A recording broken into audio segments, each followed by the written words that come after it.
School के दिन कितना अच्छे हुए करते थे।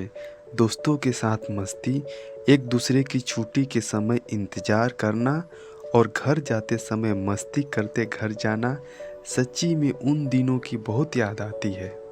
मेरा एक दोस्त था जिसका नाम नितिन था। नितिन पढ़ाई में बहुत होशियार था। वो एक गरीब घर से था, देखने में भी सुंदर था। हर समय पढ़ते रहना उसे अच्छा लगता था और स्कूल के शिक्षक भी नितिन को पढ़ता हुआ देख बहुत खुश होते थे।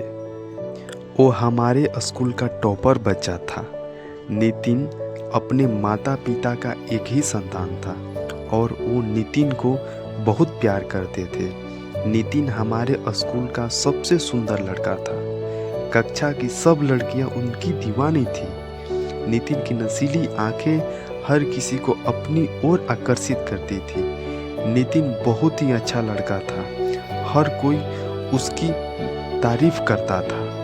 बात उस समय की है जब हम 10वीं की कक्षा में पढ़ते थे। गर्मी की छुट्टियों के बाद जब स्कूल खुले तो हम सबने स्कूल जाना शुरू किया था और पहले ही दिन नितिन की टक्कर स्कूल में आई एक सुंदर सी लड़की के साथ हो जाती है।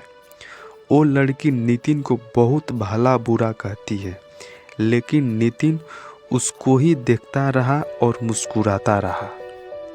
जब हम अपनी कक्षा में गए तो आगे से वो लड़की हमारी ही कक्षा में थी।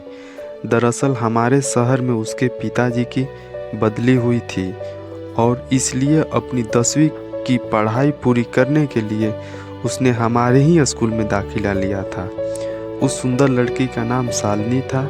शालिनी भी पढ़ने में नितिन की तरह ही थी। नितिन ने जब शालिनी को अपनी ही कक्षा में देखा तो वो खुशी से झूमने लगा। शायद नितिन को शालिनी से प्यार हो गया था। शालिनी थी ही इतनी खूबसूरत। उसके लंबे बाल, बड़ी बड़ी नीली आंखें और उसकी वो मुस्कान हर किसी को अपना दीवाना बना रही थी। शालिनी को देखकर कोई भी उसका दीवाना हो जाए। इतनी मनमोहक थी वो, ऐसा लगता था जैसे कोई अप्सरा जमीन पर उतर आई हो। शालिनी में एक ही कमी थी, वह बहुत ही घमंडी और नकचढ़ी लड़की थी। कक्षा में नितिन का हमेशा ध्यान शालिनी पर ही रहता था और छुट्टी के समय भी गेट पर शालिनी का इंतजार करता रहता था। शालिनी को इस बात की भनक भी नहीं थी कि नितिन उसे पसंद करता है।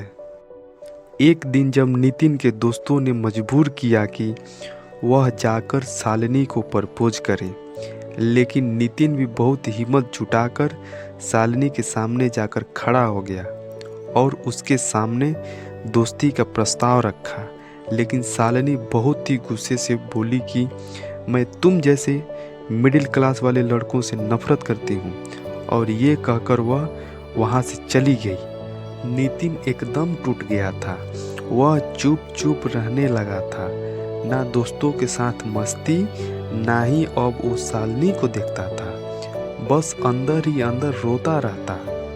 एक दिन जब शाम को नितिन अपने पास की दुकान पर घर का कुछ सामान लेने गया था तो वहाँ एक औरत भी थी जो काफी थकी हुई दिख रही थी। और जैसे ही वह अपने घर को जाने लगी तो अचानक उनको चक्कर आ गया और वो जमीन पर गिर गई। नितिन ने जल्दी से एम्बुलेंस को फ़ोन किया और उन्हें हॉस्पिटल ले गया। जैसे उस औरत को थोड़ा सा होश आया तो उसने नितिन से कहा, बेटा मेरे घर वाले परेशान हो रहे होंगे, उन्हें फ़ोन करके बता दो कि हम यहाँ हैं। नितिन ने उस औरत से घर का नंबर लिया और फ़ोन किया। फ़ोन एक लड़की ने उठाया जो और कोई नहीं बल्कि शालिनी थी, और वो औरत शालिनी की माँ थी। शालिनी अपने पिता के साथ हॉस्पिटल में पहुंच गई। जैसे ही वो अपनी माँ के पास जाती है तो पास में खड़े अमित को देखकर हैरान हो जाती है और शालिनी की माँ शालिनी को कहती है कि अगर आज यह लड़का नहीं होता तो शायद मैं तुम्हारा साथ नहीं होती।